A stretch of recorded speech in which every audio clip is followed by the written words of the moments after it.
Guys, papalambot ako ng salad, macaroni, pasta. Magsasalad ako ng pinabtik. Maluto naman yan. Sandali, i-drain ko muna. Yan na, tinungtong ko kasi i-drain ko yung aking salad. Malambot na siya. Ayan. Yes. So, ayan guys, malamig na siya. Ito ang imimix ko sa kanya. Nestle Queen, Lady's Choice, and the cheese, and the pasas. Yan lang po ang imimix ko. So, pagkatapos niyan, pag na-mix na yung lahat, ilalagay ko na dito sa pinag-alisan ng biskwit. O, ayan. Okay. That's it, guys. Cheese. The pasas. The mayonnaise. Na-mix ko na yan mamaya pag na-buhos ko na lahat.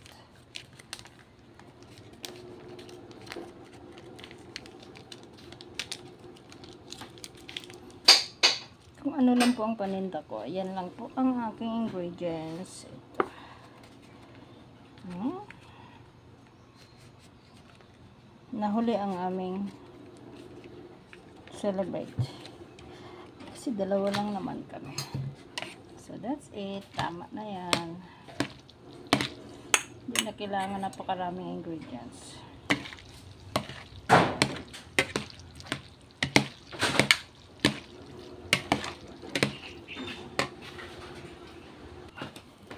Mag-add pala akong condense. Matabang. Condense, mag-add ako.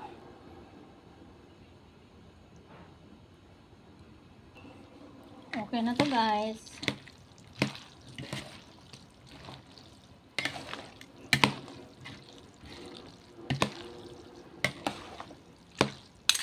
Tamis na siya, okay na?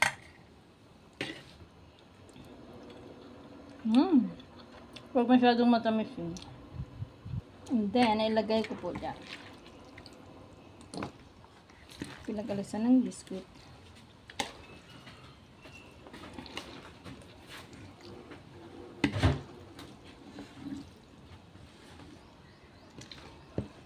Masarap na yung ganito, simple. Ang ingredients ko lang dito is cheese, raisin, condensed milk, mayonnaise, and the Nestle cream. Malilit lang.